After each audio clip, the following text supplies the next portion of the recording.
as I've said, and some people I know are new to tortoise, our thinking behind the thinking is that if we can actually marshal all of the expertise and enthusiasm and energy of people who come into our newsroom, we're going to come out with a better informed point of view.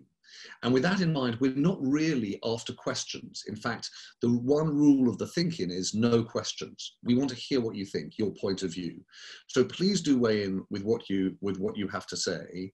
And today, in the spirit of AI experimentation, we're also doing something different, which is that if you're a member of Tortoise, then on the Tortoise app, there's a whole world of chat and notes and discussion that you can have. You can log in. You'll see that on AI in particular, we've done a bunch of research. You can look at those notes between the sessions through the course of the day. You can go into the green room. You can exchange conversations. Really critically, you can do what you would normally do in a summit, which is meet people, make connections. If you're not yet a member of Tortoise, you just have to download the free trial app and then you can get into, but if you are, it's a way of making sure that that experience of a summit is done in full. It means that you can really meet people you don't know or get back in touch with people you do. Right, well that, I hope, has more or less set up how this thing works. I'm over the moon that we start with such a kind of colossally muscular gang. Helle Thorning-Schmidt, the former Prime Minister of Denmark, Lord Brown, obviously known as one of the titans of British industry, not least for his time running BP, and his thinking on how engineering can re-engineer the nature of our society, and Paul Clark, the Chief Technology Officer of Ocado, and probably one of those people who's thought more about how AI and how tech can, or at least probably should, rewire business. So Helle, if I might, I'm going to start with you. Before trying to apply, if you like, the AI toolkit to the problem, why don't you spell out what you think in the light of the coronavirus the big problems are and how you see them? Well, first of all, thanks, James, for having me. It's really exciting to be part of this, this endeavor. And I won't pretend that I can analyze the whole crisis and what comes after, but I think we're all preoccupied now with what comes after this crisis and how will this impact our whole global society. And my first thinking in this was that it wouldn't impact it at all, that we would go on to the old back to the bad old normal, and that we will quickly resume the way we lived before with all the good things, but certainly also all the bad things. But I think now that this has had such a huge impact and it's such a big crisis for the global community that there's no way we can go on as before. So first, a few lessons of what I've taken down as one of the most important things of this crisis. One thing that I don't think we have ever appreciated before is how fear impacts our life and how fear will actually make us do something and accept things that we never thought we would accept before. Fear is such a big factor, and it has been measured over this crisis as well. Fear will make us give up personal information in a way we have never thought we would do before, and be willing to do that, and actually seeking to do that. Fear will make us be a little bit lax about our democratic mechanisms that we thought that we were so keen on having. We don't like anyone to criticize the government too much. Fear will make us renationalize. We don't want anything to do with the rest of the world, and we are going through, I think, a mental phase of deglobalization and renationalization. And fear also have the very positive impact that it will make our trust in governments go up.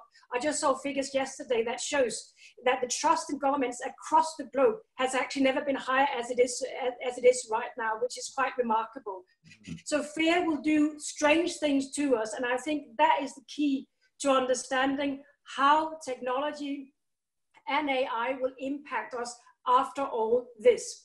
The other big trend I want to point out is that everything that was going before will be even more intense and vivid after the crisis. What does that mean? That means, for example, that the people, right-wing people who were keen to renationalize, to say my country first, less globalization, pick a fight with other countries. They will have days now where they will think this is what the direction of travel we should have. The other end of that is, of course, the extreme left or left-wing people who will now say, oh, this means that big government is best. It means that all the stuff we have been saying about anti-globalization is triumphing now, and anti-capitalist notion will be out there. So those two things will be more an extreme. But also in all the other trends we have seen. Just look at us now having a conference on Zoom. We would never have thought about that. That was a good idea before. And I also think all new technologies will have a new life and less suspicion that was surrounding these new technologies before. So I think these are the two big trends that we have to understand.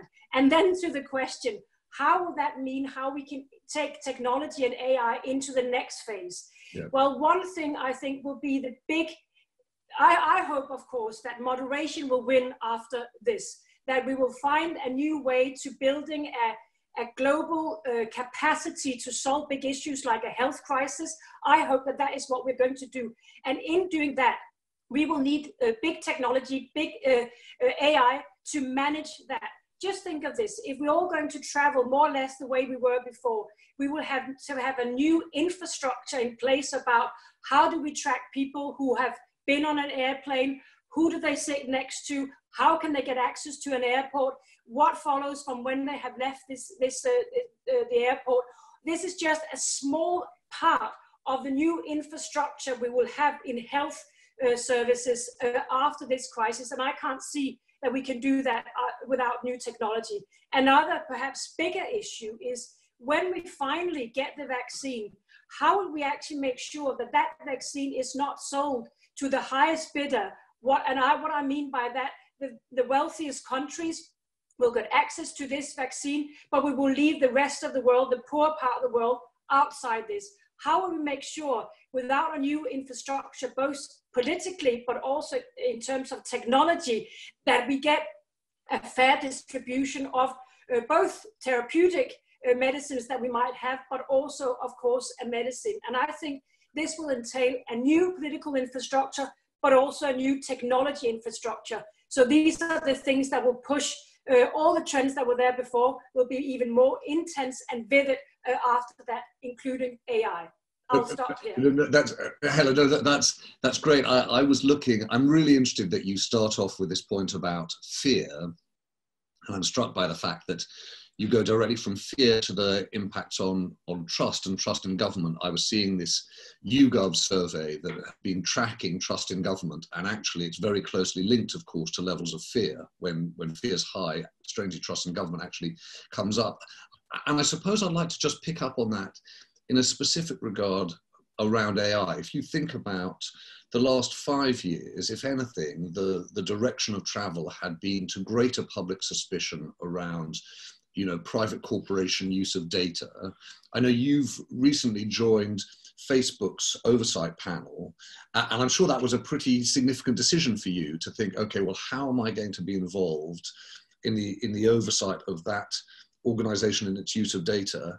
How do you think about that as regards two things, Hella? One is openness, right? Understanding exactly what these AI algorithms, these machines can do.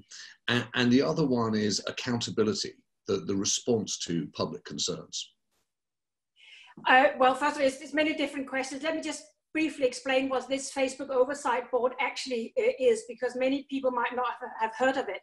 The Oversight Board, where we announced the members last week, is basically a body, an appeal board, where Facebook, where we can look at content that Facebook has removed or left up on Facebook and Instagram. And the whole idea around this oversight board is that we will be able to take binding decisions around this content.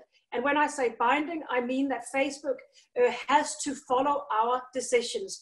And in that way, our decision will also create a precedence for when you should remove content or when you should leave content up on Facebook and Instagram.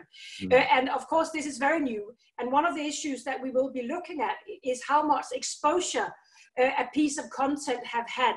And down the line, this is not for us to do right now. Down the line, we will also, of course, be perhaps asking questions about what kind of algorithms do they use to expose content more or less. So these are interesting questions. And what this will bring, this oversight board, is for the first time, we're socializing this debate around where does one person's freedom of expression starts and where does it meet someone else's human rights. And this is a touch point that Facebook, of course, have tried to find through many years with their content policies and community standards. But now we are opening that discussion up because we will, of course, be public about our decisions. We will do an annual report. And for the first time, there'll be a little bit more insight into how Facebook takes these decisions and what kind of considerations you could have when you take these decisions. But that brings me to the last part of your question, which is, will we demand more openness about this? Yes, I hope so, and I think so. Because when we start using AI in many of these endeavors that we have, I mean, first of all, I'm expecting AI to soon help us find a vaccine for this. If this is any good, this AI, it should help us find a vaccine very, very soon. And that will be an eye-opener for so many people, what AI can actually do and create more trust. But the more we use AI, I think that's self-evident, we will also hopefully demand more accountability. And that's what the oversight is doing. We're getting more accountability from Facebook, but we will also use AI when we have more acceptance of AI and technology, demand more accountability of anyone who wants to use these technologies to further their business or to create a safer environment for anything, also in terms of the health crisis we're in now. Right. Helle, thank you. I want to just reiterate to everyone, because as you're speaking, Helle, there's this sort of torrent of people making comments in the chat, talking about trust and fear and Facebook. And please do stick your hand up if you want to weigh in. Otherwise, I will, if I might, just come to you. But I wanted to go first, John, to you. And you know, we've talked before, John, about the way in which our society, particularly democratic societies, doesn't apply kind of the engineer's mindset to dealing with big social problems. And yet when you stand back now, whether you're thinking about climate or whether you're thinking about pandemics, or in fact, whether you're thinking about a fairer globalization, it seems as though the engineer's mindset is probably more needed than ever. So how have you reflected upon the last couple of months, and how has it changed or reinforced your views? Well, good morning, everybody. Let me pick up the question pretty directly. I think the first one I want to make is that what we see, what I think everyone sees on AI, was in place before this epidemic crisis. It is simply exacerbated by it. So worries about AI and things like black box algorithms, not quite sure what's happening inside them and what the results bring about, all of that still in place. So I think it's very important to remember that we're not seeing a sudden revolution, we're seeing an enhanced application. The second point I want to make, which is worrying me a lot, is this, that many people think AI is a solution. It's not, it's a facilitation. What really we need is the hardware and the infrastructure to enable the software. And I think the example which I'd like to use today is Germany. I think Germany has done a very good job at both testing and analyzing data to do with this epidemic. They've been able to do it because they had an industrial infrastructure which allowed the rapid development of testing, a distributed health system, a lot of infrastructure, a lot of hardware. We don't have that here in the UK. We are lacking the key bit. It's easy to write software. It's very tough to put in place hardware, industrialization, real things that you have to have on the ground in order to make the AI worth having. So I think my second point is, and this I think exacerbates what we see today, really is exacerbated by this lack of industrial infrastructure in a place like the United Kingdom. And I think we'll see bigger impacts of that as we go forward. Thirdly, I think that what we see today is an interesting squeeze on the whole economy, the global economy, the particular economy of enterprise. And we have to think to ourselves, how are we going to make it work for the future? Now, this is where I think AI and its further use will help reduce the cost of business, because I think the cost of business will go up. I think government, big government, is definitely back and here to stay. After all, if you nationalize the payroll, as you've done in many countries, sometime you've got to pay for it. And big government, I think, will be back either fiscally and regulatorily. But, and the second point I think there is we have become much more nationalistic, and I think this again exacerbates that. That's a trend which has been in place. So we have to be more self-reliant everywhere. And AI allows us to do that. AI definitely improves the efficiency inside enterprise. It allows us to do things that we could not otherwise do. We change, for example, simple routines you put in place based on a calendar to routines which are based on need. And there's a very big difference in the way in which enterprise will work as a result of that. All of that's about engineering. My final point, I think, is this. If there's one thing we've learned from this crisis, we've learned about resilience. And resilience is something that we need to pay attention to, not just simply as a checkbox exercise where people say, we've been through the risk register, it's very interesting, and this is what we're doing about it, but actually have in place tools, techniques, and engineered solutions that improve resilience, which means that we learn from what we've had in the past and we adapt the learning going forward. All of that is enabled by AI.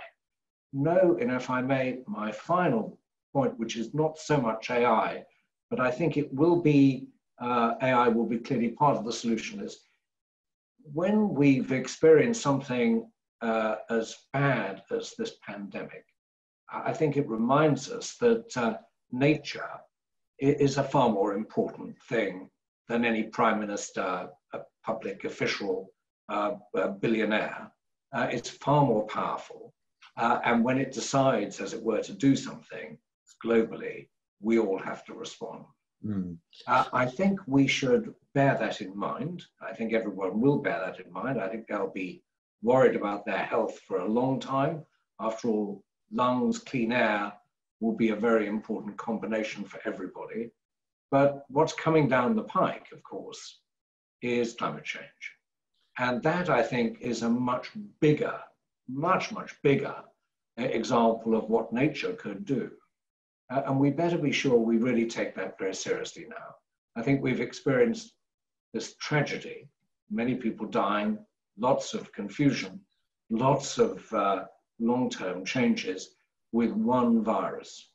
Now, if we see big changes to the shape of the planet, I think we would not be thanked if we didn't do something about it right now. And we can measure all that.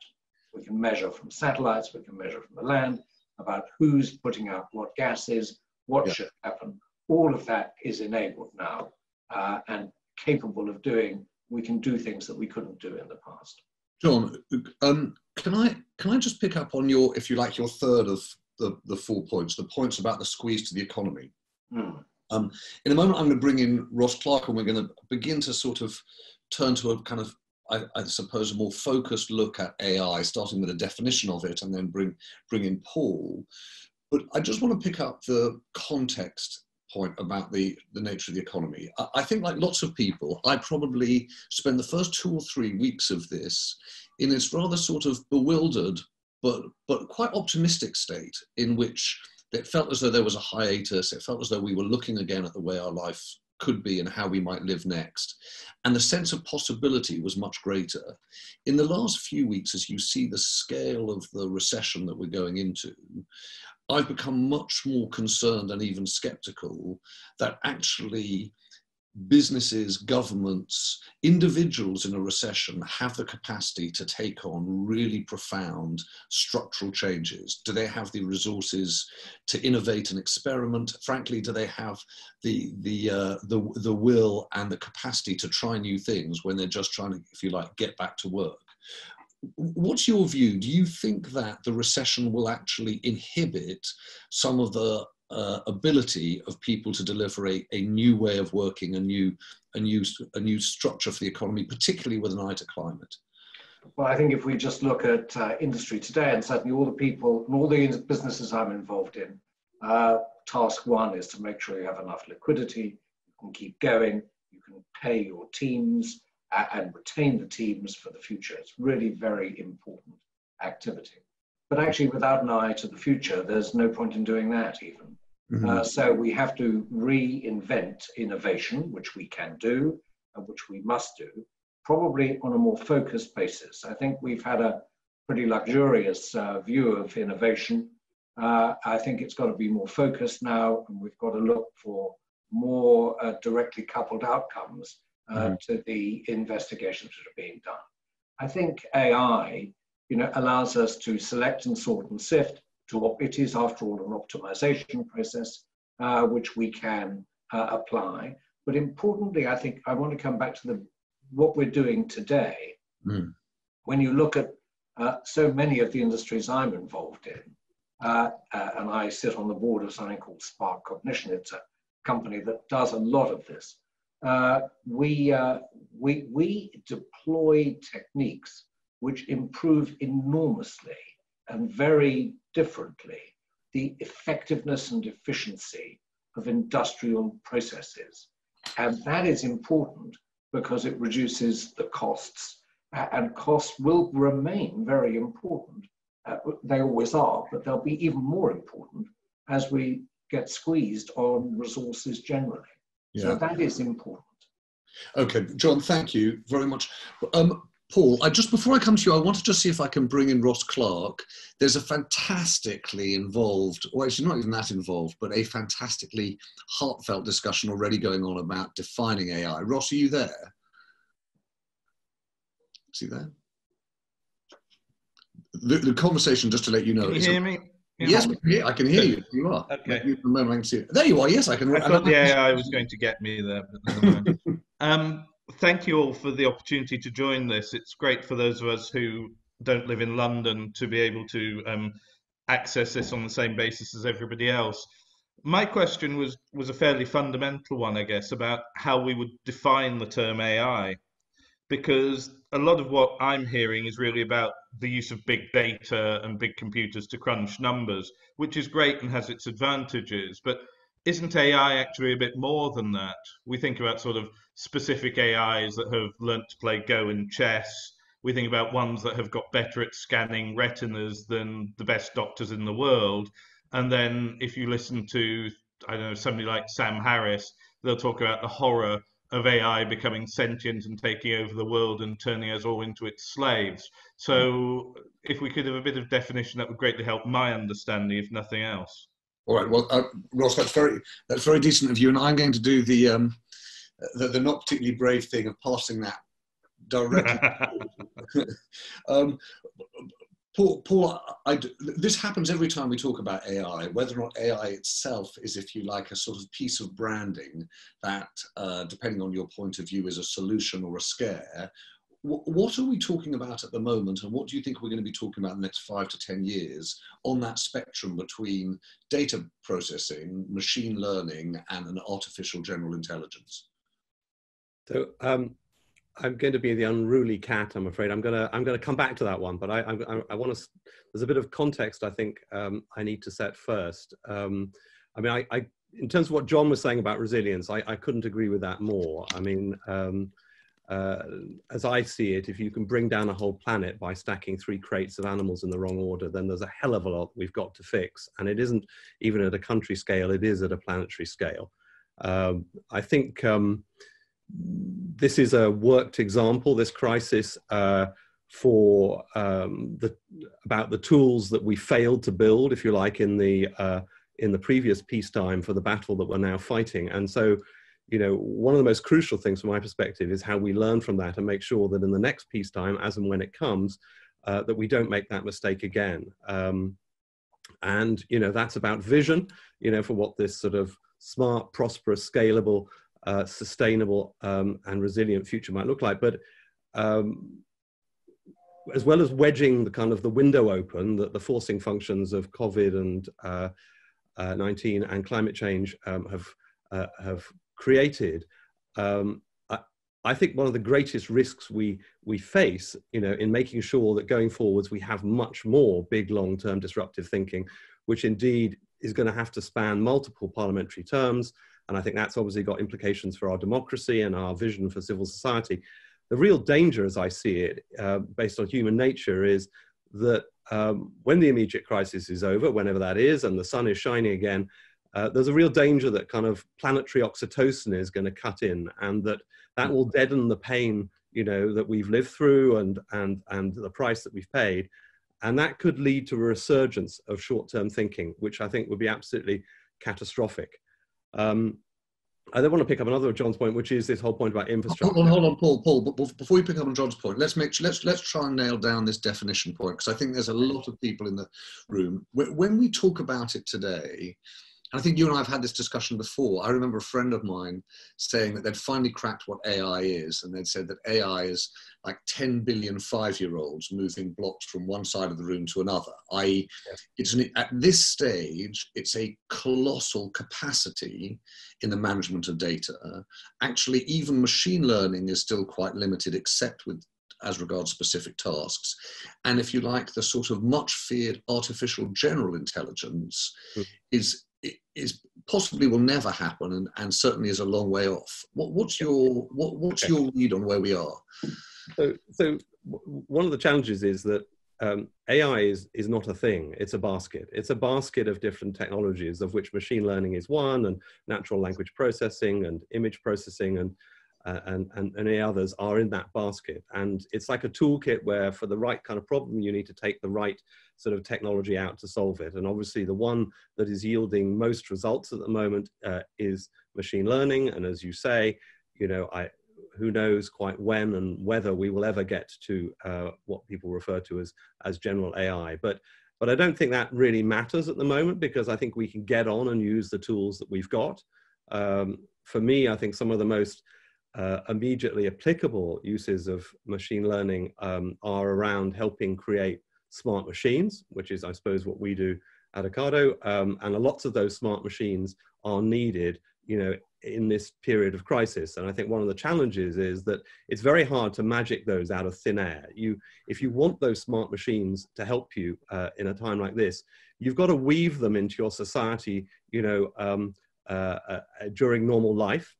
Because then if they're there and you trust them and they've learnt how to do what you want them to do, then you can conscript them into an army to help you do things like, I don't know, clean hospitals or deliver PPE with drones or help people work more safely or whatever it is. So I think smart machines would be my first one. And then I think the next one, which is once again core to what we do at Ocado, is the ability to connect AI to models or to synthetic environments, to simulations. And that's what allows those models to start exploring and solutions and optimizing, whether that be finding maybe helping researchers find vaccines or narrow the problem space for finding vaccines if they can do that.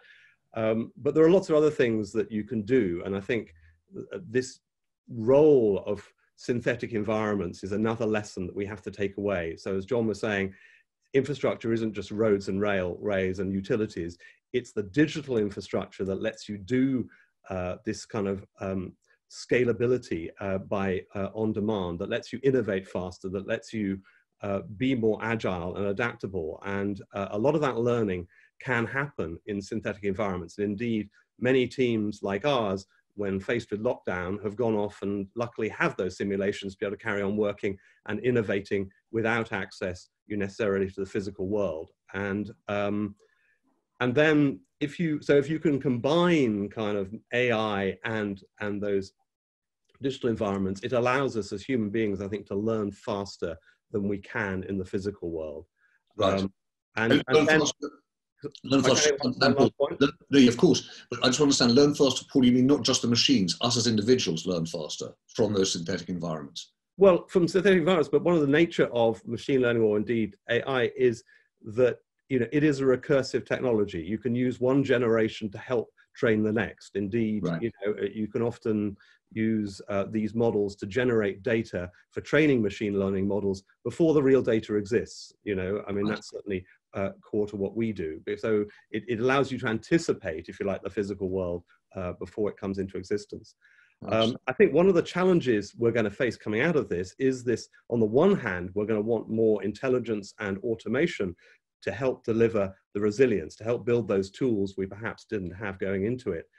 But on the other hand, we're going to be facing, obviously, greater unemployment. And those are going to be opposing forces. And that's where it's going to be even more critical how we respond in terms of skills, but also more fundamentally in terms of education. And as I often talk about, my view is that our education system needs fundamental reform from the ground upwards, because I don't think we're preparing the next generation for this smarter, more automated world they're going to live in. Well, if that was true before, it's true on steroids now, I think, coming out of this, because there's going to be a lot more preparation, if you like, for this new landscape.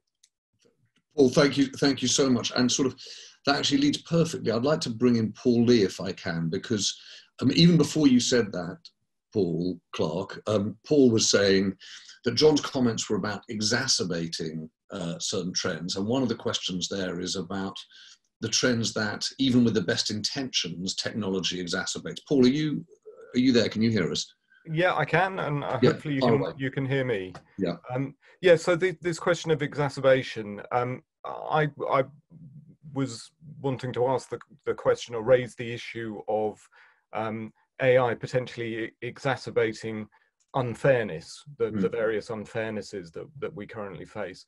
Personally, I think unfairness is a better term than inequality, which we tend to use quite often, and that's unfairness between nations and within them, and that AI potentially aggregates power further to the powerful and disempowers the weak and the poor, and how can we lean against that tendency that AI potentially has? Well, thank you. Hella, do you want to address that? And I'll come to you in a moment, John. Yes, but I want to start deeper, because the unfairness that we're seeing now, I think everyone is recognizing that the unfairness or inequities that we saw before and knew about, we have had absolute proof that they exist and get deepened by a crisis like this.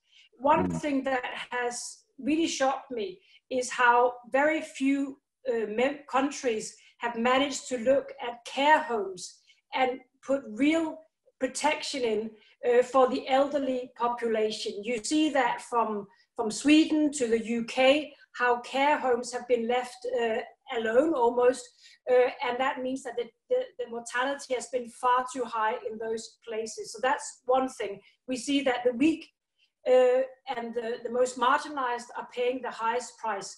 We see exactly the same with all the consequences that comes beside these consequences. We know that this is a mortal disease, but there are also consequences like the economic downturn that we will see, other diseases that will not be treated, mental health that will not be looked into, and poverty that will be deepened by this for a long time. So what we're seeing is a crisis like this really deepens the inequities that we have seen before.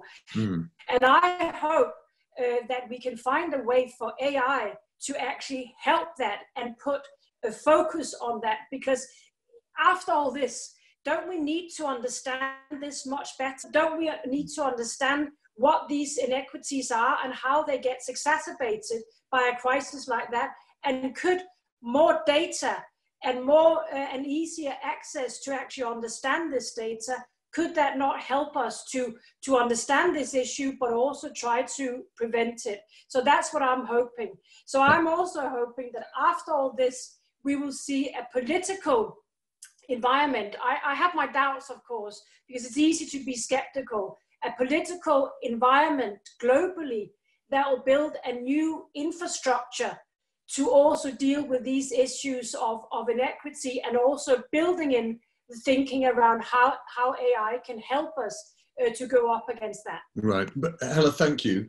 John, can I ask you just to build on the point that Paul made, but going back to our original question, the capacity of AI and that basket of different technologies to solve the big issues, to solve pandemics, climate change, and I think Paul's right, unfairness. How do you think, in practical terms, technology will address those issues without actually making some of them worse? So I think Paul makes a very good point, but I think it's not a universal point. So I think, for example, machine learning allows the expert in the chain to get further and further to the end, and in some cases to disappear. So if you look at certain eye diseases, the ability of using the data that's created, the improvement of it, the learning from it, and the optimization of it allows diagnosis to take place without necessarily an expert being present. This is definitely democratization of something that otherwise could not be done. There are just not enough experts in the world, for example. So I see this myself when I've got glaucoma, I'm treated, I see less and less of the consultant because he's actually unnecessary. He really is quite unnecessary. And I've seen that over 10 years. It's very clear. So I think, make one point, I think there are other applications like that really will move things out, levelize. On the other hand, I completely agree that unless we move the educational system very quickly into a different frame, and we give credibility, as Heli said, credibility and recognition to those who exercise their life by giving other people empathy. Empathy is going to be quite a tough one to get through a machine, I doubt. If we give credibility to empathy, we retrain people, then we can minimize the impact of this transition. Because through the transition, you could say, well, it will be sorted out, but the transition is very important. And this is where education matters. So I think, James, that sort of says, you know, I really do think that with engineering, we will be able to engineer processes, systems, and improvements, which will allow us to more rapidly get answers to bigger problems that we have. Yeah. Certainly, what Paul said is absolutely spot on.